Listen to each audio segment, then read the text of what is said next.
찾았으면 저 여러분 합독하도록 하겠습니다. 요한복음 1장 14절 한 절 말씀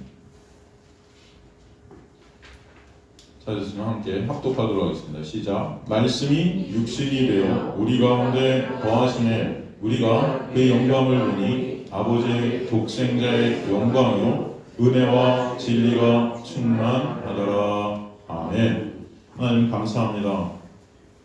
주님께서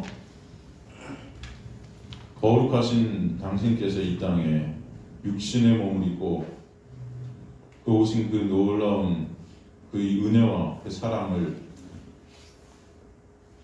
여기 있는 주님의 백성들의 마음속 깊은 곳에서 진정 이것이 믿어지고 이 은혜와 사랑이 체울되고 이 은혜와 사랑으로 감사와 기쁨이 있게 되는 주님의 놀라운 은혜가 오늘도 이곳에 있게 하여 주시고 여기 주님의 백성들의 마음속에 깃들게 하여 주옵소서.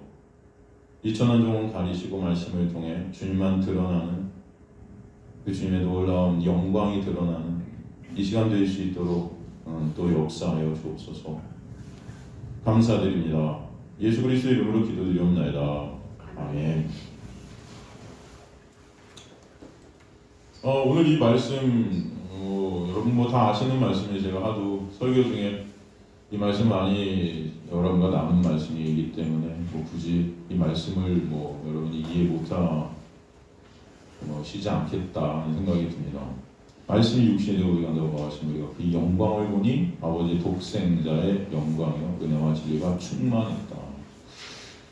그럼에도 불구하고 제가 오늘 이 말씀을 다시 택한 것은 이 말씀이 저한테는 참 너무나 귀한 말씀이라 생각이 듭니다. 성경 전체를 통해서 이 요한복음 1장 14절 같이 그 위대한 말씀이 또 어디 있을까 하는 생각이 들 때가 있습니다. 말씀이 육신이 됐다. 여러분 어느 종교에서 이런 글이 있을까 하는 생각이 들 때가 있어요. 말씀이 육신이 됐다. 참 대단하고 참 아름다운 말씀이고 중요한 것은 이 말씀이 정말 저와 여러분에게 정말로 놀라운 말씀인 것입니다. 정말로 놀라운 말씀. 이게 중요하다고 생각합니다. 정말 여러분에게 이 말씀이 육신이 되셨다는 것들이 이 말씀이 육신이 되셨다는 이 말씀이 정말 감격적으로 다가오시는가. 전지전능하신 거룩하신 주님께서 육신의 몸으로 사람들 가운데로 오셨다. 우리 가운데로 우리의 모습으로 오신 거 하나님. 이 사건보다 더 놀라운 사건이 과연 무엇이 있을까? 여러분 어떻게 생각하십니까? 더 놀라운 사건이 무엇이 있을까? 근데 정말 이 사건을 가장 놀라운 사건으로 우리가 생각하고 있는가? 우리 인생 가운데. 여러분 어떠세요? 여러분 인생을 이렇게 지나서 보시면 여러분 인생 가운데 가장 놀랍고 가장 신비스럽고 가장 영광스러운 사건이 진짜 말씀이 육신에 우리 가운데 오신 그 예수 그리스도가 믿어지는 그 사건인가? 아니면 나는 저번에 사업을 했는데 돈을 갖다가 엄청 많이 벌었어. 그때 기억이 내 인생 중에 가장 기쁜 순간이야. 뭐 이런 건가? 아니면 합격해서 아주 어려운 시험에 합격하고 성공하고 뭐 이런 것인가? 어떤 사건이 여러분에게 가장 위대하고 중요한 사건인가? 오늘 이 말씀이 저는 여러분의 심장을 뛰게 하는 그런 말씀이 되기를 간절히 소망합니다. 여러분 인생 가운데서 어떤 상황 속에서도 말씀이 육신이 되어서 우리 가운데 오신 그 예수 그리스도의 그 십자가의 행하심 때문에 내가 지금도 살고 있구나. 이것이 너무나 심장 뛰는 그런 감사와 기쁨이 있는 그런 말씀이 여러분의 삶 가운데 되시기를 저는 간절히 소망합니다. 이 말씀이 너무나 아름다운 말씀이라는 것입니다. 우리가 주님 앞으로 거룩해져서 나가는 것이 아니고 죄된 우리, 죽어야 될 우리, 지옥에 떨어질 수밖에 없는 우리의 모습으로 오셔서 그런 우리로 십자가에 돌아가시고 그런 우리를 거저 은혜로 값없이 의롭게 여겨주시는 그 놀라운 사랑 때문에 저 여러분이 오늘도 예배 가운데 있게 하신 이 은혜가 얼마나 감사한가. 이 바로 성탄의 은혜인 줄 저는 믿습니다. 말씀이 육신이 되셨다. 이 말씀이라는 것은 여러분 무엇인지 아시겠죠? 사실 그 말씀 되시는 누굴 말씀하시는 거예요? 예수 그리스도. 그 예수 그리스도 말씀, 그죠? 요한복음 1장 1절 첫 번째 보면 태초에, 그죠? 말씀이 계시니라. 이 말씀이 하나님과 함께 계시니 이 말씀은 곧 누구다? 하나님. 말씀이 곧 하나님이고 그가 태초에 하나님과 함께 계셨고 그가, 그 말씀이 만물이 누구로 말미암아? 그로. 그가 누구죠? 예수죠. 그 예수로 말미암아 지은 바 되었으니 지은 것이 하나도 그가 없이는 된 게 있다 없다? 없다. 그가 없이는 된 게 없다. 그 안에 생명이 있었대요. 누구 안에만 생명이 있다? 예수 안에만 생명이 있다. 그럼 예수 밖에는 생명이 있다 없다? 없다. 그러니까 여러분 우리가 이제 살아 움직인다고 여러분 이게 다 생명이 있는 게 아니에요. 여러분이 예수를 믿는 믿음 안에 있을 때는 그것만 생명입니다. 여러분이 예수를 믿는 믿음 안에 있는 자는 생명이 있는 자예요. 그럼 예수 믿는 믿음 밖에 있는 자들은 다 살아있다 하나? 좀비 같은 거죠. 여러분 좀비 아시죠? 살아있는 것 같지만 살아있지 않은 자들. 그래서 참 이 시대가 그런 것들을 아나 봐요. 은근히 하나님의 은혜는 인간들 속에서 그런 것들을 역사하나. 그러니까 좀비 영화가 다 히트치잖아요, 여러분. 스스로들이 우린 좀비구나 하는 거예요. 우리는 좀비 같은 존재들이야. 좀비보다도 못한 인간의 실체들을 갖다 좀비 영화 속에서 이렇게 보지 않습니까? 그 안에 생명이 있었으니 이 생명은 사람들의 빛이라. 사람들이 아니고 사람들을 위한 빛이에요. 직역을 하면 사람들을 위한 빛이라. 그 빛이 우리를 위해 빛 대신 예수 그리스도. 그 빛이 우리에게 떨어지게 되면 어떻게 돼요? 우리의 실존이 드러나겠죠. 밝히 드러납니다. 폭로되어집니다. 우리 실존이 드러나고 폭로되어질 때만이 예수의 십자가가 왜 우리에게 필요한지 알게 되는 은혜가 있게 되는 것이죠. 근데 인간들은 다 신들이 되어 빛을 싫어해요. 폭로되는 것들을 싫어해요. 드러나는 것들을 싫어합니다. 여러분. 여러분의 죄가 폭로되고 드러나는 게 싫죠? 그죠? 좋습니까? 다들 죄 많이 지셨잖아요. 여러분. 알게 모르게 은근히, 그죠? 여러분들이야 이 정도는 죄도 아니야 하면서 짓는 거 모든 것들 하나님 앞에서 볼 땐 다 똑같은 죄거든요. 거짓말을 했던 조그만 뭐예요 그 죄가? 하나님 말씀하는 죄가 뭡니까? 내가 다 하나님의 자리에 앉은 거 아니에요. 가치 판단의 주체가 내가 된 거 아니에요. 심판의 주체가 내가 고 남을 정죄하고 있고 판단하고 있는 그 모든 게 죄 아닙니까? 죄덩어리인데 그런 나의 실체가 드러나는 게 인간들은 싫어요. 다 신이기 때문에 자기들이. 그래서 빛이 어둠의 빛을 내 어둠이 깨달아요. 그 빛을 필요로 하지 않는다는 거예요. 오히려 숨습니다. 싫다는 거죠. 그죠? 주님께서는 그러나 이 빛으로 이 세상에 오신 거예요. 그래서 9절 참빈 곧 세상에 와서 각 사람이 비추는 빛이 있었나니 그가 세상에 계셨으면 세상은 그로 말미암아 지은 바 되었을 때 세상이 그를 알아요 몰라요? 몰라요. 자기 땅에 오면 자기 백성이 영접하지 아니하고 그러나 영접하는 자가 있어요. 그들 중에. 여러분 믿는 자들이 있어요. 그 자들은 하나님의 자녀가 되는 권세를 얻게 되는데 이게 인간의 힘과 노력으로 되는 것이 아니라 13절에 이는 혈통으로나 육정으로나 사람의 뜻으로 나지 않고 오직 하나님께로부터 난 자들이다. 이게 하나님의 놀라운 은혜다.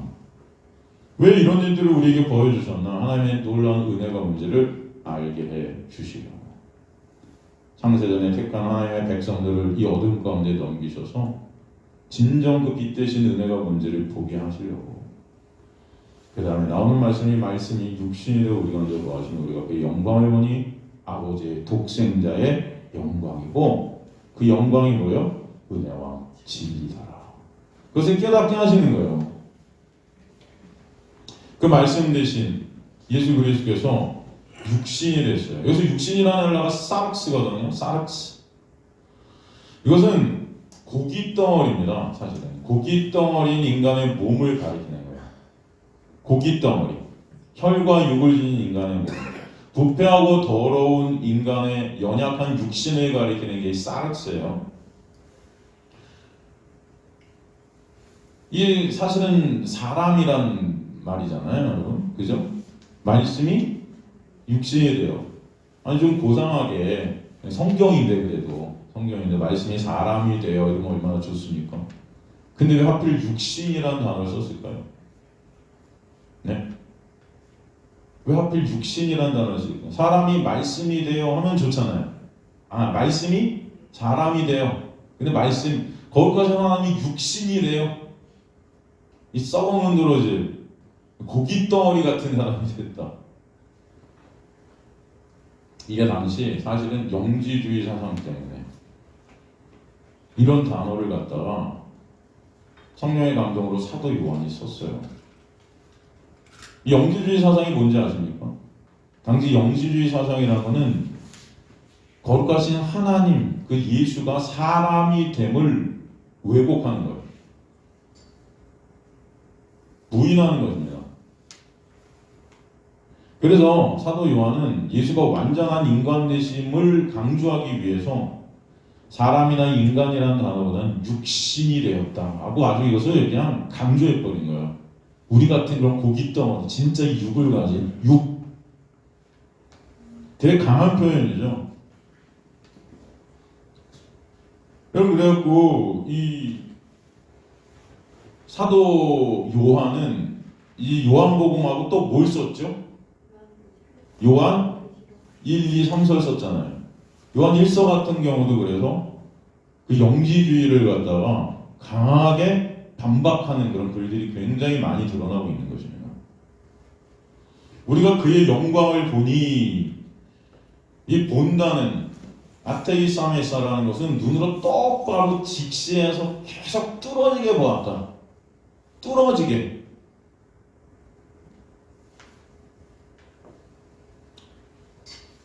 정말 뚫어지게 예수를 보는 자들. 정말 예수를 뚫어지게 보게 되니까 그 안에 하나님의 그 거룩한 독생자의 영광이 있고 다시 그 똑바로 또 뚫어지게 보게 되니까 그 영광이라는 것이 은혜와 진리더라. 그것을 갖다 우리가 설명해 주시는 거죠. 저 여러분이 진정 이 말씀을 뚫어지게 보는 은혜가 있게 되길 간절히 소망합니다. 그때 이 말씀이 예수로 보이게 되고 예수 안에 있는 그 하나님의 놀라운 영광, 독사, 하나님의 하나님 되신 그 속성, 그 은혜, 그 진리 신실하심이란 뜻이에요. 진리는 신실하신 하나님의 은혜가 진리의 은혜입니다. 이 진리와 영광이라고 표현된 이 헬라어는 진리의 은혜예요. 하나님의 그 놀라운 약속, 그것을 이행하시는 그 신실하심의 그 은혜, 이게 진리와 은혜예요. 그것을 갖다가 깨닫게 되고 알게 된다. 그래서 여러분 말씀을 정말 뚫어지게 보시는 은혜가 여러분에 있게 되기 간절히 소망합니다. 그것도 하나님의 놀라운 역사라고 저는 믿습니다. 사도 요한은 요한 1서 1장 1절에 좀 더 강한 표현으로 내가 눈으로 보고 귀로 듣고 손으로 만졌다 이런 표현을 써요. 뚫어지게 봤을 뿐만이 아니고 그분을 눈으로 보고 귀로 듣고 손으로 만져봤대요. 눈으로 뚫어지게 보는 것만으로 부족해서 귀로 듣고 손으로 만지기까지 했다. 즉 예수께서 사람이 되셨다는 것은 정말로 확실하고 틀림없는 것이고 바로 그 예수께서 우리 같은 육으로 이 땅에 육신으로 오셨다는 것을 강조하는 것입니다. 조금 더 부연 설명을 드리자면 이 영주의자라는 것, 영지주의, 노스틱주의라고 하는데 이게 헬라 철학 입장에 당시 예수를 갖다 우리가 좀 볼 필요 있는데 헬라 철학이라는 것은 이원론적인 철학이었습니다. 이원론적이라는 것은 그 당시에 그 신이라는 존재는 아주 거룩하고 높으신 분이고 인간은 천하고 낮은 더러운 존재다. 그러니까 정신적인 것은 모두 다 깨끗하고 의로운 거지만 물질적이고 육체적인 것은 다 더럽고 악하다고 생각하는 주장이에요. 이게. 그러기에 사람은 정신적으로 깨끗한 이성이 육체라는 그런 악한 감옥에 갇혀서 이것을 벗어나려고 애를 쓰는 존재다. 이게 사람이다. 근데 가끔 육체를 벗어나는 이성들이 있는데 그 당시에 이게 누구다? 그 당시에 어떤 자들이다? 철학자들이다. 여러분 헬레니즘 문화, 이 당시에 헬라 이 문화에서 그 철학자들이 아주 우위에 있는 거예요.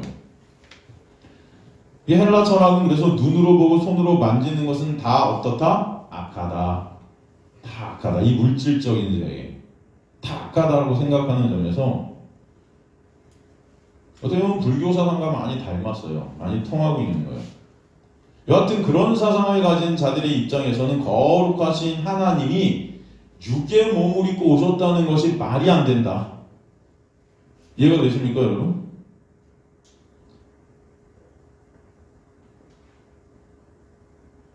그래서 사도 요한이 이렇게 나는 그 하나님을 갖다 눈으로 보고 귀로 듣고 손으로 만졌어. 그러니까 그들이 어떤 주장을 또 그 당시에 펼쳤냐면은 그 예수라는 분은 그러면은 잠시 십자가에 달릴 때 우리에게 사람의 몸으로 달리는 것처럼 보였을 거야. 그게 보였을 거야. 하지만 그 몸은 진짜 우리 몸이 아니야. 그렇게 주장을 당시 또 했었어요. 여러분. 왜곡하는 거죠, 계속. 여러분, 예수 그리스도가 이 땅에 우리의 몸으로 오셔서 육으로 오셔서 십자가에 달리지 않았으면 우리의 구원은 없습니다. 그러니까 이 영지주의라는 것은 곧 예수 그리스도를 통한 그 놀라운 은혜를 배격하는 거예요, 결국은. 이해가 되십니까? 거기서 이제 쫙 나오는 이단들이 굉장히 많아요. 예를 들어서 무슨 여호와의 증인 여러분 아세요? 여호와의 증인은 예수님을 갖다가 하나님이라고 안 하죠. 그래서 예수님을 갖다 천사장이라 그래요. 그죠? 성경 구석구석에 예수 그리스도가 하나님이심이 계속 드러나 있는데도 사실 요한복음 1장 1절의 말씀도 다 예수가 그가, 그죠? 그 말씀이 육신이신 그가 하나님이심을 계속, 그죠? 태초에 말씀이 그가 말씀이 하나님과 함께 이 말씀은 곧 하나님이다. 그런 그에 대해서 계속 설명하고 있잖아요. 그게 누구다? 예수인데도 여호와의 증인들은 그것을 예수라고 보지 않습니다. 다 천사장.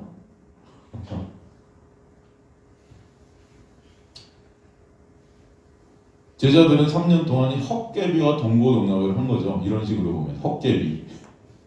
그러니까 몸을 입장 그냥 환영사, 이 어떤 환상 가운데 있는 거죠. 바로 이 당시의 영지주의 사상이 아주 편만하게 펼쳐져 있었습니다. 요한은 바로 진정 예수 그리스도가 육으로 이 땅에 오셔서 그런 썩어 죽을 죄덩어리인 나로 십자가에 달리셨다는 것을 강조하고 있는 거예요. 그러기에 말씀이 육신이 되었다보다, 말씀이 사람이 되었다보다 훨씬 더 말씀이 육신이 되었다가 강조되는 것입니다. 요한일서 4장 2절에서 3절 보면은, 요한일서 4장 2절에서 3절 보면, 이로써 너희가 하나님의 영을 알지니 곧 예수 그리스도께서 육체로 오신 것을 시인하는 영마다 하나님께 속한 것이요 예수를 시인하지 않는 영마다 하나님께 속한 것이 아니니 이것은 곧 적 그리스도의 영이니라 우리라 한 말을 너희가 들었거니 지금 벌써 세상에 있느니라. 적 그리스도 뭐예요? 예수 그리스도가 육으로 오심을 부인합니다. 예수 그리스도께서 나로 십자가에 달리셨다는 것, 이게 부인되어지는 거죠. 이게 어떤 자들이다? 적 그리스도. 여러분, 이 사실을 어떻게 인간의 지혜로 설명할 수 있겠습니까? 그죠? 여러분, 거룩하신 하나님께서 인간의 몸으로 이 땅에 오셨다? 이게 합리적으로 이해가 되어질 수 있겠습니까? 여러분? 설명되어질 수 없는 거기 때문에 여러분에게 하나님께서 무엇을 선물로 주셨어요? 믿음을 선물로 주신 거예요. 그래서 우리의 구원이라는 것은 놀라운 하나님의 뭐다? 은혜다. 이게 안 믿어져요, 여러분. 어떻게 이게 믿어요? 하나님의 인간이 되었다? 이게 어떻게 믿어져요? 안 그렇습니까? 근데 우리가 그게 믿어진다면 그것은 인간의 힘이 아니라는 것입니다. 그죠? 여러분 이게 믿어지세요? 이게 믿어지신 하나님의 놀라운 은혜가 여러분에게 임할 때 이게 믿어지게 되는 역사가 여러분의 인생 가운데 있게 될 줄 저는 믿습니다. 이것은 말로 설명될 수가 없는 거예요. 말씀이 육신이 되었다는 것, 이게 신학적 용어로 인커네이션이에요. 인커네이션. 육신을 입었다는 뜻이에요. 육체화되었다. 육신을 갖게 되었다. 육신이 가지는 깊은 뜻은 그리스도께서 인간을 구원하시기 위해서 사람이 되셨다는 거예요. 그리고 그런 분으로 우리에게 어떻게 오셨다. 여러분 기독교는요 모든 이 세상의 종교와 다릅니다. 이 세상의 모든 종교는 우리가 신의 자리로 나가라 그래요. 신의 자리로 우리가 올라가야 된다 그래요. 이 세상의 모든 종교는. 그래서 이 세상의 모든 종교를 어떤 종교라고 그러죠? 자력 종교라고 그래요. 근데 기독교는 자력 종교입니까? 타력 종교입니까? 네? 타력 종교. 타력 종교라는 말의 의미가 뭔지 여러분 다 아시죠? 인간은 하나님의 자리에 오를 수 없기 때문에 타력, 하나님께서 우리에게 오셨다는 거예요. 이게 말씀이 육신이 되어 우리 가운데 오시게 되었다. 거하시게 되었다. 기독교만, 오직 기독교만 높은 하나님의 자리 그 보좌를 버리시고 은혜로, 사랑으로 우리에게 직접 찾아오셨습니다, 여러분. 그것을 잊지 마시기 간절히 소망합니다.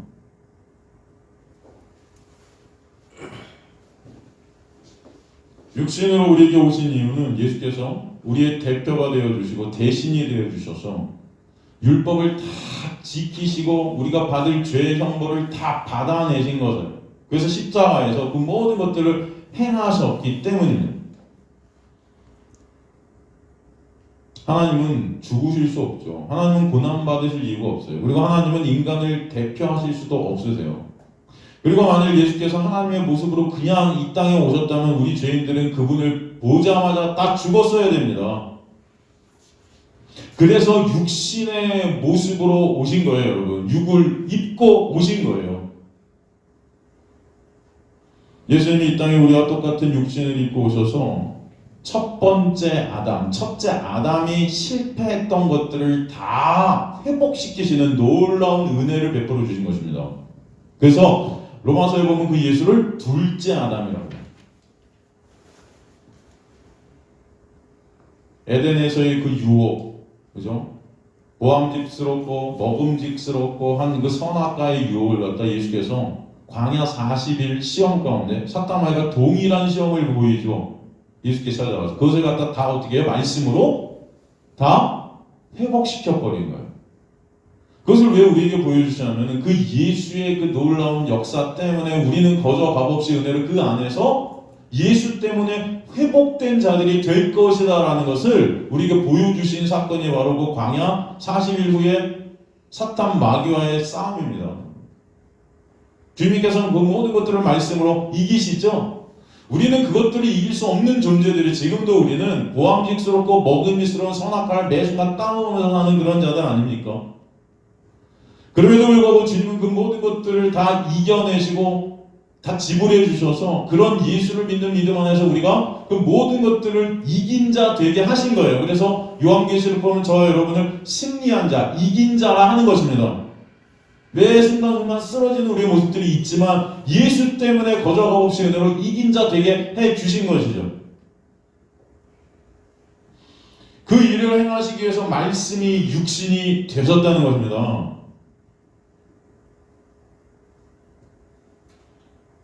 그 저주 안에 갇혀있는 인간들을 구원하시기 위해서 저주의 몸 안에 갇혀버리신 거예요.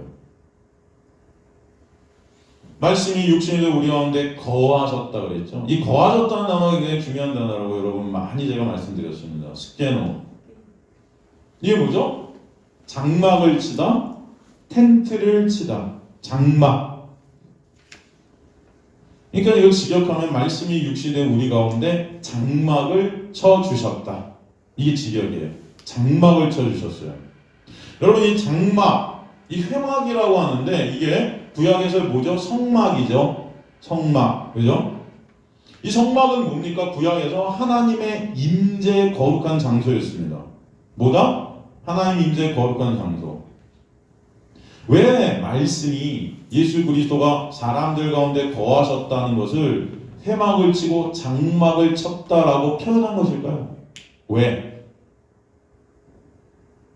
이게 다 구약에서 그 구약 전체가 누굴 보이는 거예요? 예수를 보이는 거 아닙니까? 구약 성경에 등장하는 그 회막, 장막, 그 성막이 다 뭐를 상징하고 있었던 것이다? 예수를 상징하고 있었던 것이다. 그것을 갖다 우리에게 말씀해 주시는 것이죠. 여러분 그 회막, 장막, 그 성막에 담고 있는 그 내용이 뭡니까? 구약에서 그 회막, 장막, 성막을 갖다 우리에게 보여주시는데 그것을 통해서 우리가 어떤 의미를 알라고 보여주신 거예요? 민수기서 2장 17절 보면 민수기서 2장 17절 보면 그 다음에 회막이 레위인의 진영과 함께 모든 진영에 어디에 있어? 중앙에 있어 행진하되 그들의 진친 순서대로 각 사람의 자기의 위치 자기들의 길을 따라 앞으로 행진할지니라. 중요한 것은 항상 이 회막은 이 장막은 이스라엘 진영에 어디 있었다? 중심에 있었다. 회막을 중심에 두고 이스라엘 지파들이 그 회막을 중심으로 빙 둘러서 진을 칩니다. 그것은 우리에게 무엇을 상징해 주고 있는가 하면은 이 이스라엘이라는 것, 하나님의 백성이죠? 교회죠, 지금의? 이 교회의 중심은 오직 누구다? 예수 그리스도다라는 것을 설명하는 거예요. 여러분 교회의 중심은 오직 누구다? 예수다. 인간이, 돈이, 권력이, 어떤 영향력이 이 교회의 중심이 될 수 있다 없다? 없다. 오직 누구만? 목사도, 여러분도, 어떤 누구도 이 교회의 중심이 될 수 있다 없다? 없다. 여러분 이것을 꼭 잊지 마시라는 것입니다. 교회의 중심은 누구다? 예수다. 그것을 갖다 이 장막을 통해서 보여주시는 거예요. 두 번째로 이 회막 장막에는 무엇이 있었습니까, 여러분?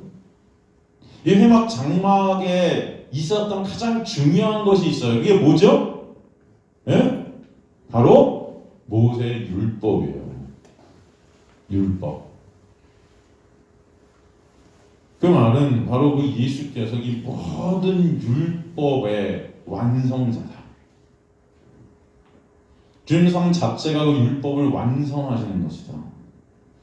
그 십자가와 율법의 그 모든 것들을 다 이룬 거예요. 율법이 요구하는 그 모든 것들. 우린 다 율법 아래 갇힌 자들이죠. 율법의 정죄를 받을 수 없는 죄인들이에요. 근데 그 모든 정죄들을 다 뭐예요? 주님께서 십자가에서 갚아버리셨어요. 내가 다 이루었다. 테텔레스타이. 그 이루심이라는 것은 다 모든 것들을 지불해버렸다. 다 보상해버렸다. 다 완성시켜버렸다. 그 율법을 통해서 우리는 그래서 예수 그리스도의 그 놀라운 은혜를 알게 되는 것입니다. 그분 안에서 우리는 그 율법을 다 이룬 자들이 되게 되었다. 이것을 장막을 통해 보여주시는 거예요. 회막을 통해서 알게 하시는 거예요. 구약에서. 그 율법이 여러분 지킬 수 없는 그 율법, 율법의 정죄를 받아 죽을 수밖에 없는 그 율법을 갖다 다 이루셔서 이제 율법을 우리의 마음속에 새겨버리셨다. 여러분 이게 예레미야서 31장 31절에 34절에 나오는 새 언약의 내용 아닙니까? 제가 오늘 예배 시작할 때 읽은 그 말씀. 여러분 기억나시죠? 새 언약. 그게 신약이에요. 그 신약의 주체는 누구세요? 그래서 예수. 세 번째로 이스라엘의 그 장막 회막은요, 하나님이 거하시는 거처였다. 그 언약궤 위에는 셰키나의 영광, 이 셰키나를 번역하면 빛이에요. 그 빛의 영광이 있었다는 거죠. 예수님 자신이 바로 하나님의 영광을 담고 계신 분이었다는 것을 갖다가 이 회막 장막이 우리에게 보여주시는, 바로 빛이셨다는 것입니다. 조금 아까 제가 읽었듯이, 그죠? 요한복음 1장 4절 5절에 보면 그 빛을 갖다 설명하지 않습니까? 그 안에 생명이 있었으니 이 생명 사람들을 위한 빛이다. 빛이 어둠에 비치매 어둠이 깨닫지 못하더라. 네 번째로 회막 장막은요, 하나님께서 말씀하시던 곳이에요. 그러니까 예수 그리스도는 보이지 않는 하나님을 그대로 말씀하시는 것입니다. 그 말씀이신 그분이 이 땅에 오신 거예요. 그래서 우리 가운데 그 말씀이신 그분을 덮으셨다는 것은 그 안에서 하나님의 말씀을 깨닫게 하시는 것이죠. 누구로? 예수로. 그 말씀을 통해 우리는 예수님을 보게 하신다는 것입니다. 그게 장막으로 덮으셨다. 장막을 치셨다. 그런 의미가 회막 장막을 우리한테 덮었다는 그 놀라운 역사 안에 있어요. 다섯 번째, 이 회막 장막은 가장 중요한 역할을 했었는데 그 역할이 뭐죠, 여러분? 바로 회막 장막에서 뭐가 행해졌죠? 제사. 이게 무슨 말이에요?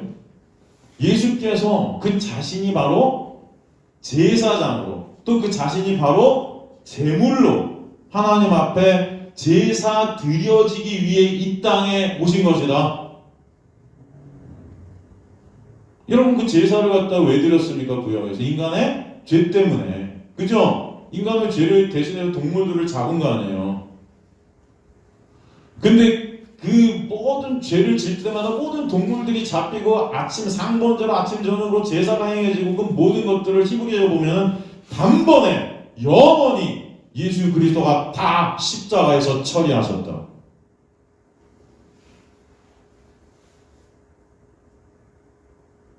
그래서 예수께서 그 자신을 제사장, 대제사장으로, 또 자신을 제물로 하나님 앞에 제사드리는 놀라운 은혜를 우리에게 보여주시기 위해서, 그 십자가라는 것, 그것이 얼마나 놀라운 은혜인가 해서 알게 하시기 위해서 이 땅에 말씀이 육신이 되어 우리한테 장막으로 치신 거예요.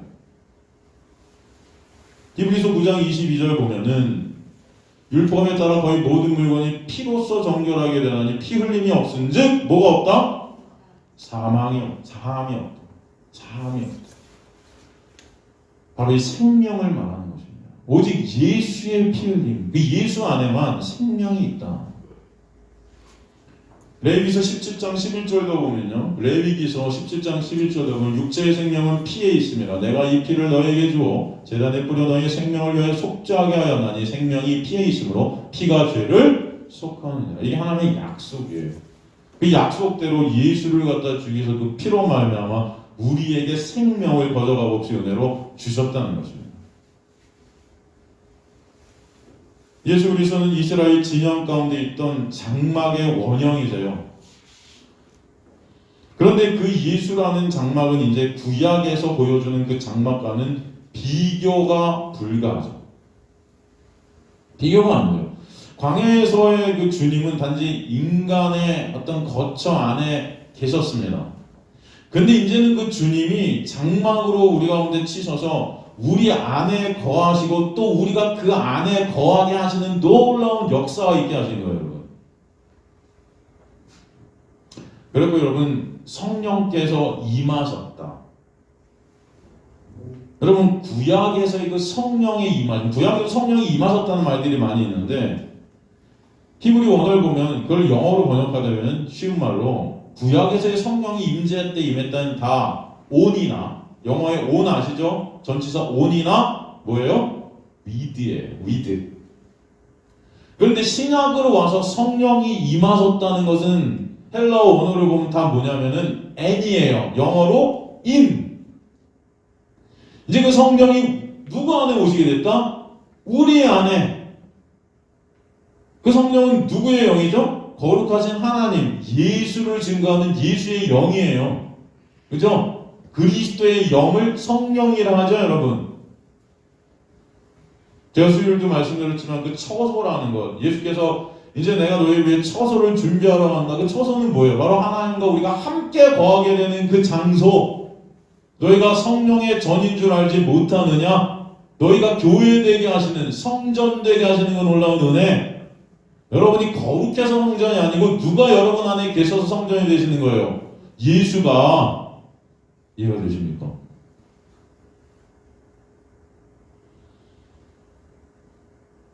요한복음 15장 1절에서 6절을 보면요. 요한복음 15장 1절에서 6절을 보면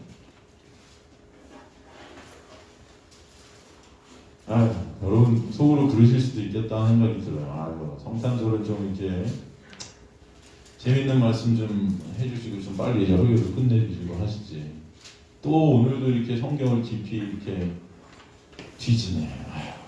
진짜 너무하시네. 그러네요, 진짜. 제 자신이 너무한 것 같다는 생각이 저도 듭니다. 왜 이러고 있을까, 저는. 그냥 여러분들이 그냥 할렐루야, 예수님 오셨습니다 하고 감동적인 예화 한 몇 개 딱 들어드리고 끝나면 야 너무 좋은데. 근데 요즘은 저희 옛날에 그런 설교 잘했어요, 여러분. 지금은 설교를 잘 못하는데 예전에 우리 청년 막 설교하고 올 때 감동적인 예화도 잘 들고요. 애들 막 눈물 막 설교 끝나면 다 눈물바다들 막 그랬었는데 요즘은 눈물바다 아니고 눈이 감기시죠, 다들 이렇게. 눈물이 안 흐르고 눈이 안으로 눈물이 안으로 다 흐르시죠. 너무 힘드셔서 죄송합니다. 저는 근데 그래요. 이거 뭐 여담이지만 말씀이 더 아름다워서요. 이렇게 별로 다른 예화들, 인간 세상에 사는 예화들이 그 예화들을 갖다 이 말씀을 갖다 드러내기 위해서 쓰는 어쩔 때는 물론 제가 여러분 설명하기 위해서 이야기를 가끔 들지만 참 가난해 보여요. 그게 무슨 말씀인지 이해가 되시나 모르겠어요. 예수의 십자가를 설명하려고 여러 가지 예화들을 갖다 어떤 예화를 갖다 꺼내도 물론 그 예화를 또 여러분이 또 감동은 될 거예요. 왜냐하면 여러분 삶 가운데 이게 경험되어질 수 있는 것들이 직접적으로 다가오니까 이게 더 막 뭉클뭉클하거든요. 그렇죠? 예수의 십자가를 아무리 얘기해봐도 이게 뭐 믿어져야 말이지. 그렇잖아요. 말씀이 육신이 됐어. 이게 뭐야? 이게 아무것도 아니거든요. 어떻게 보면. 근데 그런 것들 이렇게 이 인간 세상에 있는 어떤 예화들을 들으면 여러분이 감동을 많이 되실 텐데 여러분 그 예화 들었다고 믿어지는 것도 아니고 저는 성령께서 분명히 말씀을 통해 여러분 안에 역사에 가실 것을 믿습니다. 그래서 여러분이 조시던 여러분이 힘들어 하시던 말씀 전하는 거죠. 나중에 여러분 이 말씀이 언젠가 뭐 지금 믿어지시는 분은 할렐루야고 또 이게 믿어지시는 은혜가 있게 될 때 하나님의 놀라운 역사로 은혜구나 그냥 알아주셨으면 좋겠다는 생각이 듭니다. 요한복음 15장 1절에서 6절을 보면 나는 참 포도나무의 아버지 농부라 물은 내게 붙어서 열매를 맺지 않는 가지는 아버지께서 그것을 제거해버리시고 뭐 이런 말씀 보면 열매를 맺지 않는 하나님이 제거해버리시니까 죽어라 열심히 열매를 맺자 이렇게 여러분 생각들 되시죠? 네? 안 되세요? 안 되세요? 열매를 맺지 아니하는 가지는 아버지께서 그걸 제거해버린대요. 그러니까 열매를 맺으셔야죠. 그 열매 맺자고 우리 다 그렇게 하잖아요. 물은 열매를 맺는 가지는 더 열매를 맺게 하여 그것을 깨끗하게 이거 굉장히 인과응보적인 말씀 같지 않습니까? 내가 열심히 해서 뭔가 열매를 맺는 사람 하나님이 더 주신대요. 그러니까 있는 자는 더 갖게 되고 없는 자는 마치 더 없게 되는 뭐 이런 거 그런 말씀이 아닙니다. 근데 사실 이 제하여 버리라는 아이로라는 헬라어는요 가지를 들어 올려 햇빛을 잘 보게 하다예요. 제가 이거 말씀드렸는데 그죠? 이해되시죠?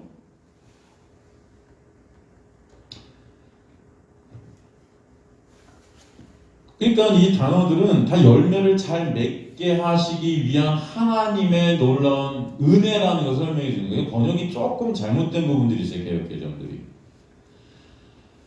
그러니까 2절을 지금 원어에 맞게 잘 번역하면 가지를 맺지 않는 가지는 하나님께서 이 가지를 높이 들어올려서 더 해를 잘 비추게 해서 열매를 맺어가게 하시겠다.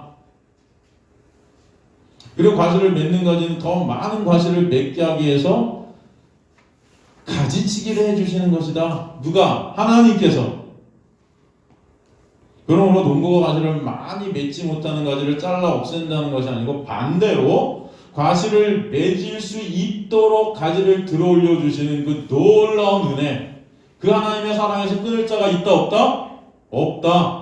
반드시 하나님은 하나님께서 택한 백성들을 열매 맺는 자리로 만들어 가신다. 그 열매 맺음이라는 것은 뭐예요? 여러분, 우리가 생각하는 열매, 인간들은 다 어떤 육적인 물질적인 물리적인 것들을 열매라는 거지만, 열매라는 것은 여기서 진짜 열매는 예수 그리스도라는 열매예요. 예수 그리스도만을 바라보게 되고 의존하게 되는 그 열매 가운데 나라는 육은 삭제되어지는 열매입니다. 내가 진정 죄 중에 괴수라는 것이 깨달아지는 그 열매. 내가 부인되어지게 하신 열매. 여러분, 인간들은 스스로가 절대 나를 부인할 수 없는 존재들이거든요. 그런데 그런 인간들의 죄를 들춰내시고 깨닫게 하시고 빛 앞에 더 들어 올리셔서 그 빛 앞에서 더 비춰지는 내 모습을 보게 하시니 부인케 하시는 거야. 나는 안 되는구나. 그럴 때 오직 예수의 십자가밖에 없네요. 라는 그 열매. 이해가 되시죠?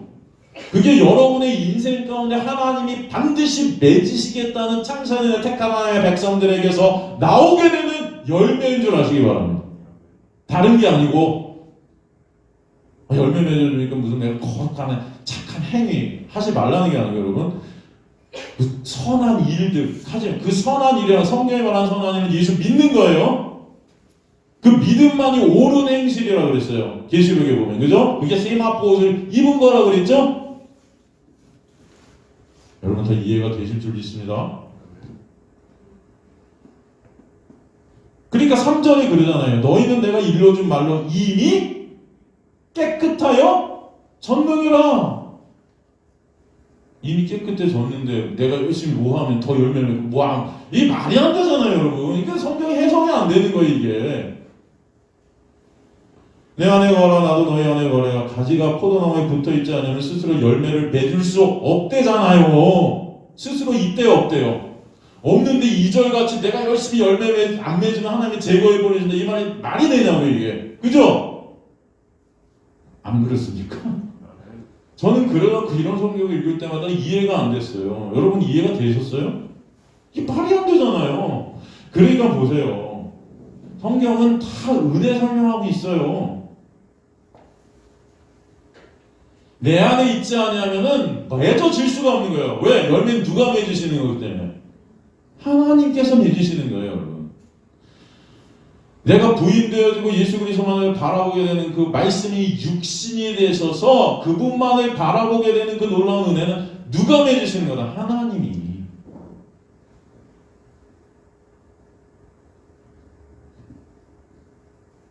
너희가 내 안에 거하고 7절 내가 너희 안에 거하면 무엇인지 원하는 대로 구하라 그러면 다 이루리라. 그 이루심. 이게 뭐예요? 십자가에 놀라운 은혜를 설명하는 이루심이지. 여러분 뭐 하나님 돈 주세요 그럼 돈 주고 무슨 하나님이 또 도깨비 방망이 같은 그런 거 말하는 거 아닙니다. 성경은 다 구원 얘기하시고 계시고 은혜 얘기하시는 거예요. 이해가 되시죠, 여러분? 이런 것들을 다 우리는 육적인 물질적인 내가 원하는 무슨 다 그렇게 보니까 성경이 이게 막 어떤 건 은혜고 무슨 어떤 건 사랑이고 어떤 거는 내가 원하는 대로 다 된다고 무슨 도대체가 하나님이 누군지를 모르는 거예요, 성경을 통해서.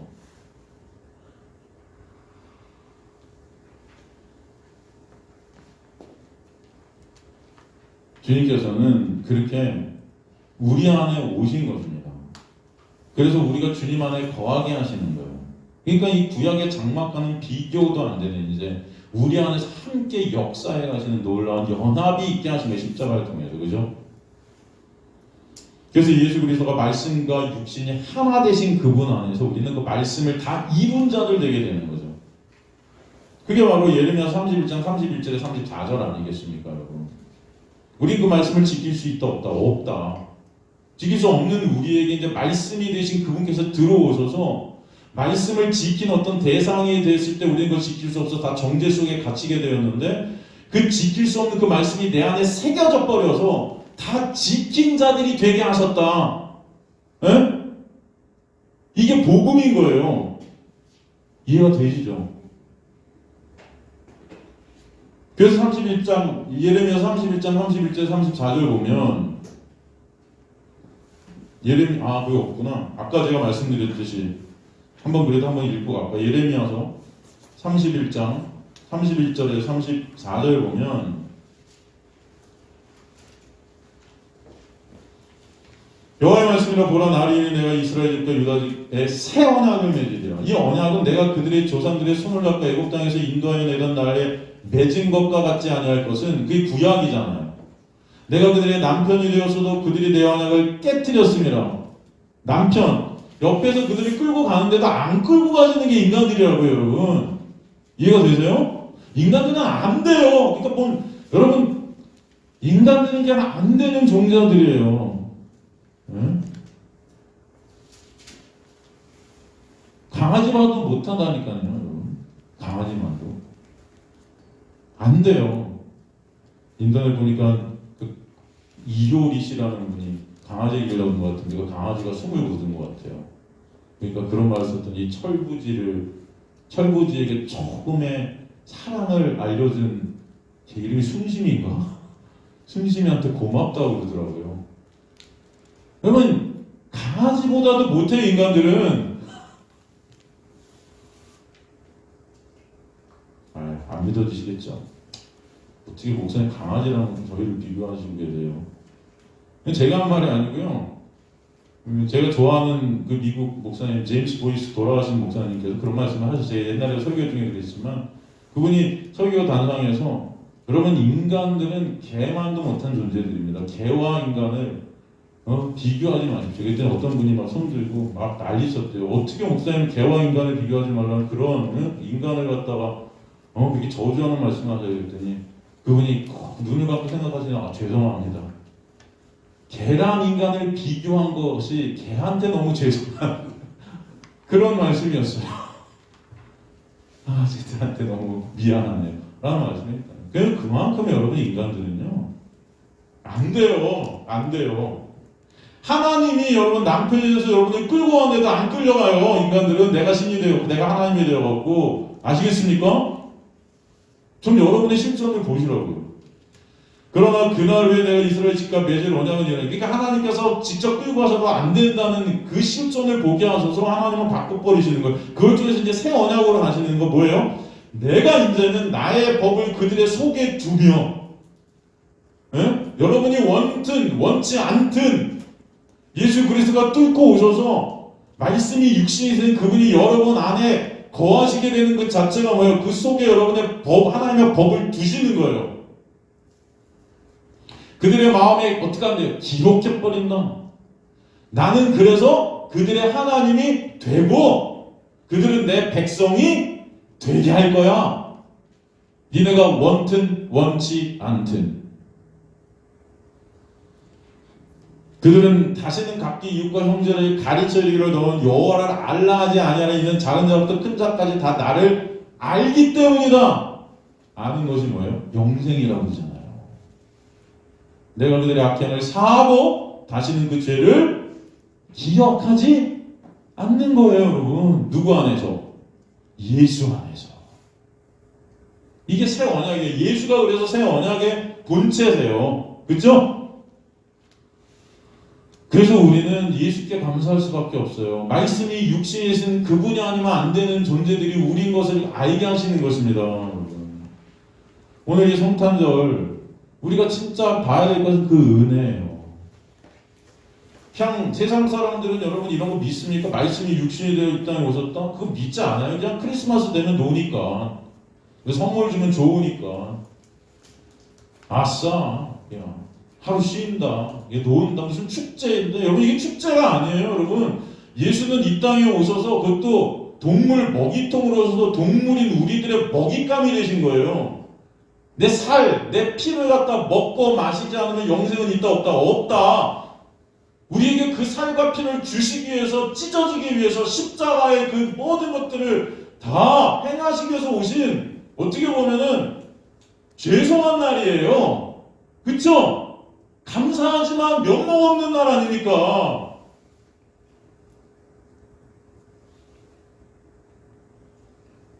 그 놀라운 십자가의 역사를 말미암아 이제 우리가 그의 영광을 보게 하시는 거예요. 그래서 말씀이 역시 우리 대한 거하실 때 그의 영광을 보니, 독사라는 그의 영광, 독사, 그게 뭐야? 아버지의 독생자의 영광이다.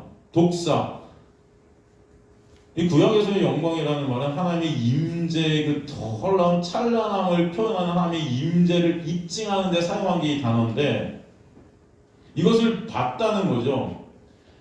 에데 아사메다라는 헬라어, 집중해서 똑바로 보게 하셨다. 이것을 집중해서. 사도 요한이 예수님께서 전화산에서 변모한 그 모습을 보지 않습니까? 마가복음 9장 2절까지 보면은, 마가복음 9장 2절에 그렇게 돼 있죠. 엿새우 예수께서 베드로와 야고보 요한을 데리시고 따로 높은 산에 올라가셨으니 그들 앞에 변형되사 그 옷이 광채가 나며 세상에서 빨래하는 자 그렇게 희게할 수 없을 만큼 매우 희어졌다. 그죠? 그 옷이 광채가 났다. 오직 예수의 옷에서만 광채가 날 수밖에 없어요, 여러분. 그것만 의의 옷이기 때문에. 그의 아버지의 독생자의 영광이다. 하나님의 영광이 그 한 육체 안에서 완벽하게 드러났다는 거예요. 예수라는 육체 안에서. 그러니까 이 요한은 그리스도의 영광의 그 구원이 바로 하나님의 놀라운 신성 안에 있음을 우리에게 보여주는 거예요. 그 육체 안에서 하나님의 신성이 깃든, 그래서 독생자 이렇게 써져 있지만, 여러분 제가 옛날에 말씀드린 이 독생자라는 헬라어가 모노게노스인데, 이 모노게노스는 독생자가 아닙니다. 원래 모노게노스라는 이 헬라어는 모노, 한, 게노스, 종류, 독종자예요. 사람과 인간이 하나 된 그분은 이 세상에 있다 없다, 누구도 그런 사람은 있다 없다, 없다. 딱 한 명, 예수만, 독종자, 단 하나의 종류. 독종자 하면 되게 좀 독종인 것 같잖아요. 좀 이상하잖아요. 그래서 독생자로 이렇게 번역을 개혁해서 한지 모르지만 정확한 번역은 독종자가 맞습니다. 사도 요한은 3년간 주님과 먹고 마시고 자고 동고동락하면서 주님의 놀라운 은혜를 본 거예요. 여러분 인간의 눈으로 볼 때는 주님은 참 생긴 것도, 이사야서 보면은 사람이 쳐다보기도 싫었대요. 그만큼 잘생기지 못했고요. 그만큼 인간의 눈으로 볼 때는 초라하고 불쌍해 보였고, 그죠? 그냥 보기도 싫었대요. 보기도 싫었대요. 우리 왜 예수님 사진 같은 거 보면 진짜 멋있잖아요, 여러분. 영화 같은 데 나온 예수님 정말 잘생겨갖고 다 좋아하고 싶죠? 그 영화, 예수님의 영화 같은 데 보면 여러분 배우들. 근데 사실은 이사야서에서 나오는 예수의 그 모습은 정말 형편없이 인간으로서는 눈으로 쳐다보기도 싫은 그런 모습이었다. 예? 남루한 옷을 입고 집이나 있었습니까? 인간적인 어떤 기대를 전혀 할 수 없는 그 모습 안에서 사도 요한은 뭘 봤다? 하나님의 그 신성을 봤다는 것입니다. 여러분, 하나님의 말씀을 통해서 여러분은 내가 해야 될 어떤 행위들, 그것을 통해서 의의를 쌓는 그 내가 심된 그런 나의 모습, 말씀을 통해서 나를 바라보게 되는 그게 우상이에요, 여러분. 그러니까 말씀이 여러분 우상이 될 수 있어요. 그런 자들이 아니라 이 말씀을 통해서 진정 예수 그리스도의 그 영광, 하나님의 영광을 말씀을 통해서 보시는 저 여러분 되시길 주님으로 간절히 축원합니다. 그래서 여러분이 말씀에 올인하는 주님의 백성들이 되시길 저는 원하는 거예요. 근데 그 영광 안에 뭐가 있었다? 은혜와 진리. 그 영광이 뭐 은혜와 진리. 헬라어 오늘 보면 진리의 은혜예요. 하나님의 놀라운 그 신실하심, 일하심, 열심으로 그 은혜를 설명하시는 그 진리의 은혜. 그게 그 영광 안에 있었다는 것이죠. 그 은혜. 로마서 4장 5절, 4장 3절에 16절 보면 여러분 그 은혜를 정확히 설명하고 있는 말씀 아닙니까? 성경이 무엇을 말하냐? 아브라함이 하나님을 믿음의 것이 그에게 의롭게 여김이 되었느니라. 믿음의, 그 믿는 믿음은 여기서 누구의 믿음이라고 그랬죠? 아브라함 믿음이에요? 하나님의 믿음이에요? 하나님의 믿음이라고 그랬죠? 아브라함은 하나님을 믿지 못했습니다. 이삭을 갖다가 준다고 할 때도 비웃었어요. 사라도 비웃고 아브라함도 비웃었어요. 아브라함 하나님의 약속을 믿지 못했기 때문에 여러분 그렇잖아요. 하갈이라는 여종을 통해서 이스마엘을 낳아서 지금같이 노력으로 그 대를 이으려고 했었잖아요. 그게 뭐예요? 하나님의 약속을 믿지 못했기 때문에 한 행위들이에요. 인간들은요. 여러분 잘 들으십시오. 하나님의 말씀을 지켜서 내 의로 가려는 인간들은 믿음 없음입니다. 사람들의 눈에 볼 때는 그 인간들이 거룩해 보이고 그 인간들이 선해 보일 수 있어요. 하나님의 말씀을 지켜서 그 의를 쌓아서 하나님 앞에 당당하게 서려는 인간들은요, 예수 그리스도의 십자가에서 이루심이 안 믿어지는 인간들인 거예요. 그래서 아브라함도 그게 안 믿어졌기 때문에 지심과 지 노력으로 그 약속을 지가 이루려고 했지만 안 되죠. 그럼에도 불구하고 그 아브라함을 갖다가 모리아산까지 끌고 가셔서 자기의 육의 그 심장에 칼을 꽂는 게 뭐야? 아들의 심장에 칼을 꽂는 거 아니었어요? 그 칼을 대신 누가? 예수 그리스도가 맞아주시는 놀라운 은혜를 베푸심으로 말미암아 뭐예요? 믿음의 조상으로 만들어 버리신 거예요. 누가? 하나님께서. 그게 복음입니다. 그 가운데 아브라함은 맞아요 주님. 저는 할 수 없네요. 예수만이 하실 수 있네요. 그래서 일하는 자에게는 그 삭시 은혜로 여겨지지 않고 보수로 여겨지거니와 일하는 자, 내 행위, 내가 말씀 지켜서 율법 지켜서 나가려는 그 자들에게는 이게 다 뭐예요? 보수로 은혜가 아닌 거예요. 하나님 저 이거 했어요. 말씀 지켰어요. 저 상 받을만 하잖아요. 천국 갈만 하잖아요. 은연중에 은혜를 모른다는 것입니다. 보수로 여겨지거니와 컴퓨터가 나왔네.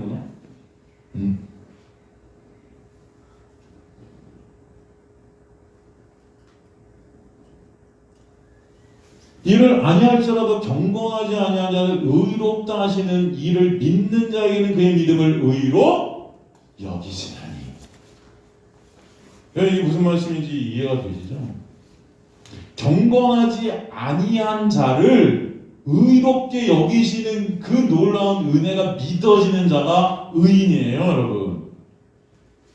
아시겠습니까? 여러분 다 경건하지 않은 자들 아니에요. 다 불의하잖아요, 여전히. 다 벌받아 마땅한 자들이에요. 사랑받을 수 없는 자들이에요. 그런데 그런 우리를 주님께서 사랑하시는구나. 그런 벌받아 지옥 가야 될 우리들을 갖다가 거저 예수 때문에 천국 가게 해주시는구나. 벌받아 마땅한 우리가 예수 때문에 다 용서받게 되었구나. 이게 믿어지는 자가 의인이라는 것입니다. 근데 인간들은 이게 안 믿어져요. 다 지 행위로 지 자신을 갖다 보기 때문에.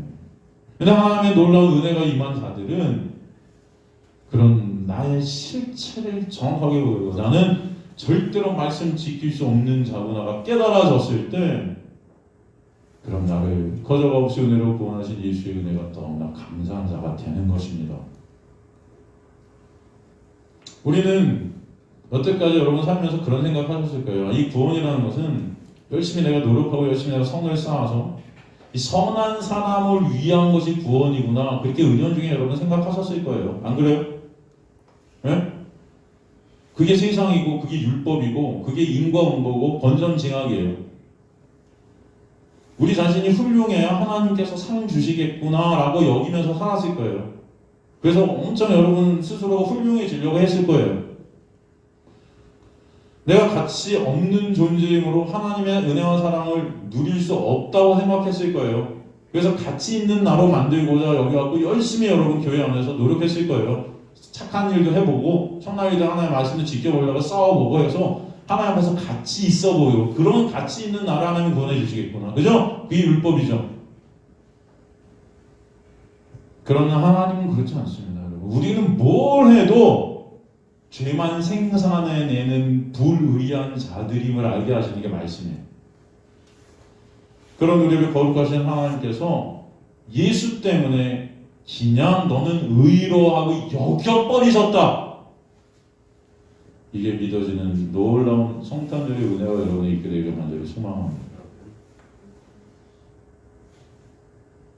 아담이 선악과를 따먹은 인간은 자신이 선악의 주체가 되어 자신의 노력으로 부끄러움을 가려서 하나님의 주목을 끌어내는 이게 히브리스 교만이라고 그랬죠. 내림과 노력으로 수치를 가릴 수 있다 생각합니다.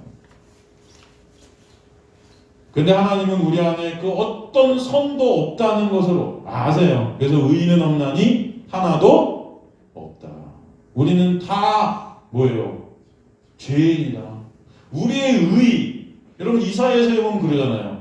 인간이 쌓은 그 모든 의들, 인간이 생각하는 의들, 여러분이 생각하는 의들이 있으니까 오늘 예배드리고 있는 것도 나는 참 잘하고 있는 의라고 여기실 거예요, 여러분. 네? 코로나임에도 불구하고 여기 내가 왔어요, 주님. 코로나임에도 불구하고 여기 와서 예배드리고 있는 나의 모습, 참 뿌듯해. 근데 이사야 선지는 뭐죠? 그런 우리의 의는 다 더러운 옷과 같아서. 다 더러운 옷. 이 필틀레. 이게 뭐라고 그랬어요? 똥기저귀.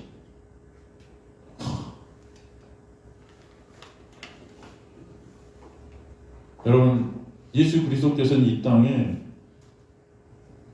선한 자를 찾으러 오신 게 아니에요. 의로운 자를 찾아보시러 오신 게 아니에요. 죽을 수밖에 없는 죄만 생산하는 죄 자동 판매 같은 우리에게 예수의 생명을 값없이 주시려고 오신 것을 아시길 바랍니다. 우리가 의로워서가 아니고 예수의 의를 나눠주시러 오신 거예요. 그래서 죄인인 우리를 의롭게 해 주시려 십자가에 달리시기 위해 오셨음을 아시길 간절히 소망합니다. 주님은 경건치 못한 자를 의롭게 하세요. 인간 세상에서는 무죄한 사람을 갖다 변호하고 싶어 해요. 그죠? 변호사가 돼도 무죄한 사람을 갖다가 그 죄를 갖다가 인정하지 않게 하려고 변호하고 싶어 하잖아요, 여러분. 누가 봐도 유죄한데 그 사람 변호하고 싶습니까? 안 그래요? 얼마 전에 출소한 조모 씨 같은 사람을 변호하고 싶어요? 인간들이? 그런데 여러분, 저와 여러분은 그저가 다를 바가 없는 자예요. 그런 우리를 예수 그리스도께서는 십자가를 통해서 변호하지 않아요. 아시겠습니까? 죄인을 변호하고 의롭게 하는 것은 그래서 오직 하나님의 능력임을 아시기 간절히 소망합니다. 이 일은 오직 그래서 예수 안에만 속한 거예요. 예수께서 그 일을 하시기 위해서 이 땅에 장막을 우리에게 쳐 주신 것입니다. 주 예수 안에서만 그 은혜로 우리는 의로운 자가 되게 하시는 거예요. 그래서 거기서 끝나는 것이 아니고 그리고 하늘나라의 백성으로 하나님의 상속자들이 되게 해주신 거예요. 그 은혜가 여러분에게 있게 되었음을 오늘 이 성탄절 예배를 통해서 다시 한번 또 잊지 않으시는 저 여러분 되실 주님의 간절히 축원합니다. 본성에 의하면 나는 죄인 중에 괴수의 자리를 차지해야 하지만 그런 나를 의롭다고 여겨주시는, 경건하지 않는 자를 마치 경건한 사람으로 여겨주시는 그 은혜, 그것이 여러분에게 지금도 흐르고 있음을 아시길 간절히 소망합니다. 베버리지라는 윌리엄 베버리지라는 분이 있는데 이분이 신학자고 설교자였었어요.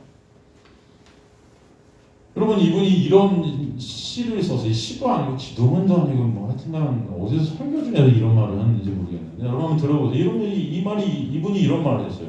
나는 기도해도 죄를 짓는다. 설교를 듣고 설교를 해도 죄를 짓는다. 성찬을 베풀고 성찬을 받아도 죄를 짓는다.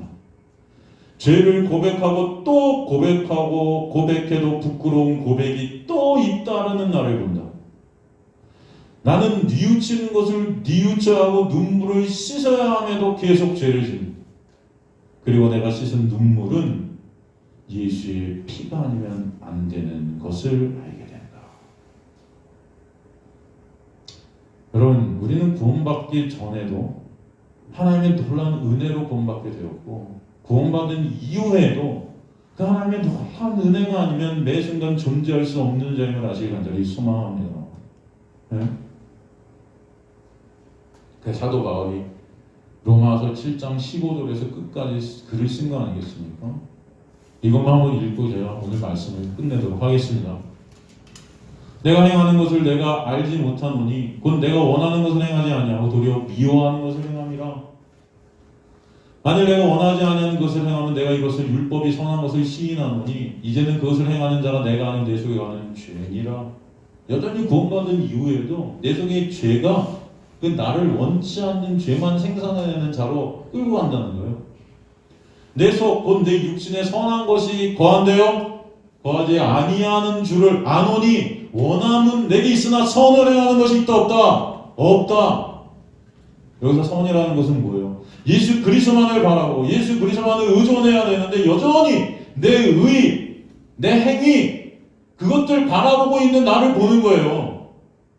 여러분 16만 킬로를 갖다 걸어다니면서 교회를 세웠던 그의 의, 여러분 얼마나 그 의가 넘쳤겠습니까? 사도 바울이 무슨 나쁜 짓을 했겠어요? 밤낮 감옥에 들어가면서 예수의 복음만 전했는데 그것으로 의가 쌓이는 거 아닙니까? 내 속에 선한 게 진짜 아무것도 없다는 것을 사람들의 눈에 볼 땐 굉장히 선하고 거룩해 보이는 그는 알고 있는 거예요. 예수라는 선만을 바라봐야 되고 예수라는 선만을 의존해야 되는데 여전히 나만을 바라보고 내 의의를 챙기고 있는 나, 내가 원하는 바 선은 행치 아니하고 도리어 원치 하지 아니하는 바 악을 행하는도다. 그 악이라는 것, 불의라는 것, 예수 온전히 믿지 못하는 거예요. 만일 내가 원하지 아니하는 것을 하면 이를 행하는 자는 내가 아는 내 속에 하는 죄니라. 그 죄가 뭐예요? 내가 신된 자리에 있는 거 아닙니까? 그러므로 내가 한 법을 깨달으고 선을 행하지 원하는 나에게 악이 함께 있는 것이로다. 구원받은 이후에도 여전히 내 육이라는 그 악은 나를 그렇게 끌고 가는 거예요. 이것을 어쩔 수 없는 거예요. 내 속사람으로 하나님의 법을 즐거워하네. 그죠? 하나님을 즐거워해요. 속은 은혜, 그 은혜를 깨닫고 감사하고 기뻐해요. 그런데 뭐예요? 내 지체 속에 사는 다른 법이 내 마음에 법받사와 내 지체 속에 있는 죄의 법으로 나를 사로잡는다. 여전히 무너지고 여전히 쓰러지고 여전히 내 의 드러내고 여전히 나만 바라보고 여전히 내 칭찬, 내 인기, 나의 유익을 위해서 선교하는 것도 하나님의 말씀 전하는 것도 그 나라는 것. 지금 이 베버리지 이 목사님께서 말하는 나는 기도해도 죄를 짓고 설교를 들어도 설교를 해도 죄를 짓고 성찬을 하고 성찬을 베풀어도 죄를 짓고 예수의 피가 아니면 나는 존재할 수도 없네요. 이 고백, 이게 바로 사도 바울의 고백 아니겠습니까, 여러분? 오라 나는 공고한 사람이로다. 이 사망의 몸에서 누가 나를 건져내라. 이 사망의 몸에서 여러분 건져낼 수 있는 분은 아무도 없어요. 그런데 갑자기 우리 주 예수 그리스도로 말미암아 하나님께 감사하는 거예요. 은혜 받은 은혜로 구원받은 이후에도 바로 그 예수가 아니면 저는 안 됨을 여러분의 인생 가운데 처절하게 알게 하시는 것입니다. 그런즉 내 자신이 마음으로 하나님의 법을 육신으로는 죄의 법을 섬기나. 여러분들 감사로 끝나면 좋은데 제가 말씀드렸지만 감사로 끝나면 좋잖아요. 할렐루야. 그래 난 이런 존재지만 예수 때문에 감사해요. 우와 할렐루야. 그 감사가 여러분의 있기를 간절히 소망합니다. 설교가 이렇게 끝나야 되잖아요. 근데 사도 바울은 그 다음에 뭐라 그래요? 내 자신이 마음으로는 하나님의 법을 육신으로는 여전히 죄의 법을 섬긴다. 그런 나를 주님 십자가의 은혜로 구원해 주신 것 감사합니다. 예수 아니면 안 되는 저를 알게 하시니 감사합니다. 그런데 주님 저는요 이 자리 떠나잖아요.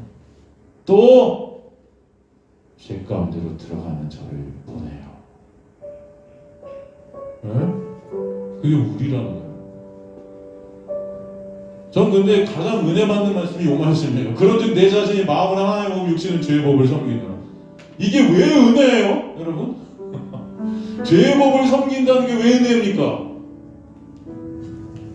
여러분, 이게 인간의 육을 갖고 있는 부패한, 육이라는 부패한 이 암적인 것들을, 암을 품고 있는 거예요. 암이라는 우리 스스로 제거할 수가 없습니다. 이거 계속 다 우리 몸 전체가 다 암덩어리예요. 그냥 죽어야 돼요, 이거는. 근데 하나님은 그런 암덩어리인 우리 자신들의 모습을 통해서 매 순간 그 예수를 보게 하시고 알게 하시고 깨닫게 하시고 그네가 뭔지를 알아가게 하시는 역사. 이게 진짜 감사한 거라는 거예요, 여러분.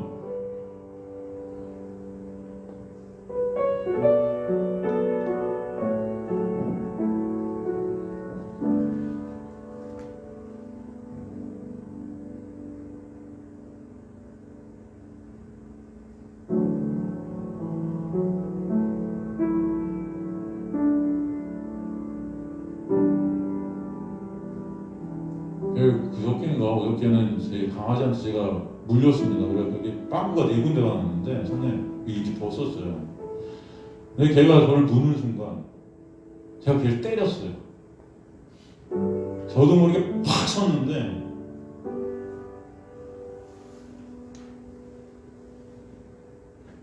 되게 마음이 아프더라고요.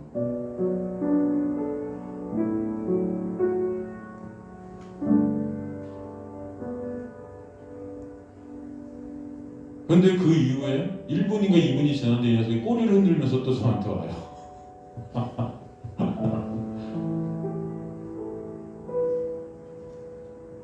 저는 오묘한 감정이 이렇게 들었습니다. 오묘한 감정이.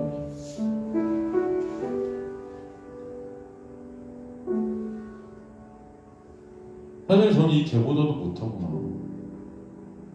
하나님은 우리에게 백순간 은혜를 부어주시는데도 우리는 이 죄의 본성 때문에 하나님을 매순간 무는 것 같아요.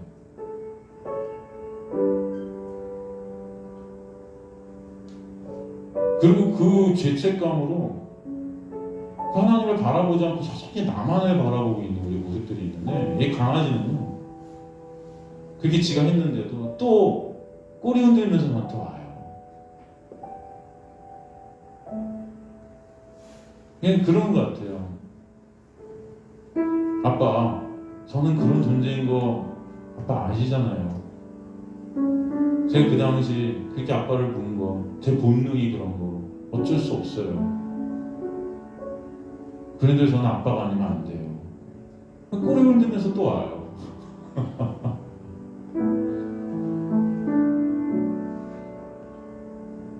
여러분, 이 성탄에 저는 그걸 느낍니다. 잘 안 되는 존재가 저구나. 정말 그런 저를 매 순간 인생을 통해서 보게 하시는 것 같아요. 정말 쓰레기 같고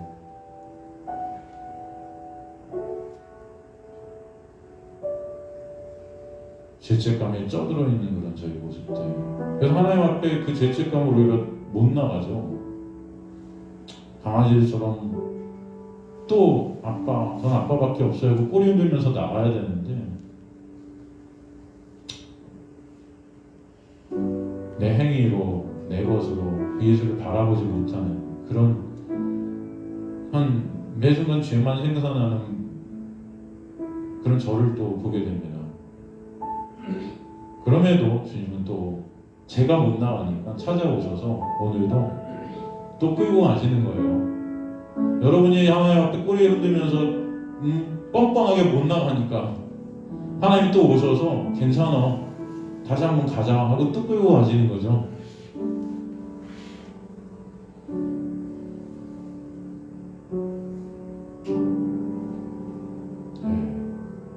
오늘도 예수가 이 땅에 오셔서 우리 가운데 장막을 덮으신 것은 그런 우리를 괜찮다고 끌고 가신 하나님의 놀라운 역사임을 저는 믿습니다. 매 순간 죄만 생각하는 우리를 예수 때문에 너는 의로운 자야, 넌 거룩한 자야 여겨주시는 그 은혜, 오늘도 감사하시는 저 여러분 되시길 주님으로 간절히 축원합니다. 다시 찬송하시겠습니다.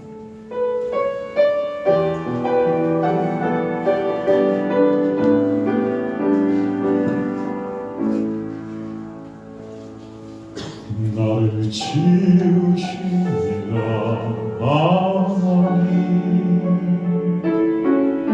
나를 부르시니라 하나님, 나를 보내시니도 하나님, 나의 나 된 것은 다 하나님 은혜라.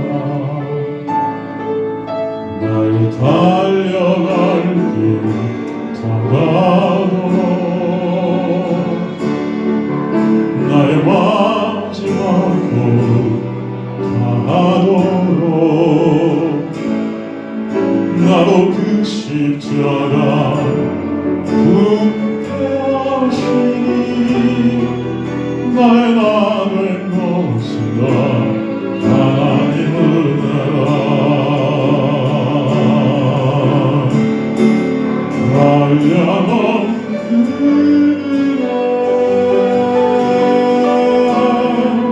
갚을 게 없는 내 삶으로 사는 하나님의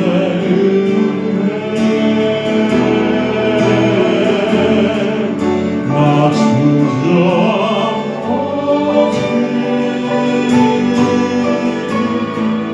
그 땅을 밟고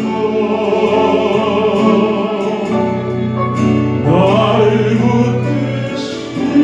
붙드시는 하나님의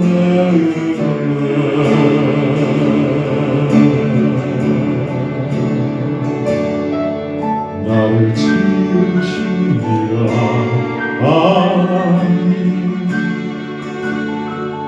나를 부르시니라 하나님, 나를 보내시니라 하나님, 나의 나 된 것은 다 하나님 은혜라. 한량없는 은혜 갚을 길 없는 은혜 내 삶을 애워싸는 하나님의 은혜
지으십니다.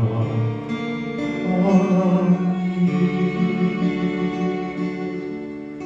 나를 부르십니다. 하나님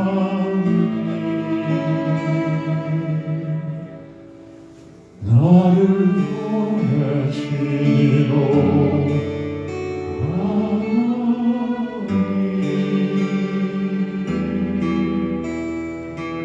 나의 말씀과 하나님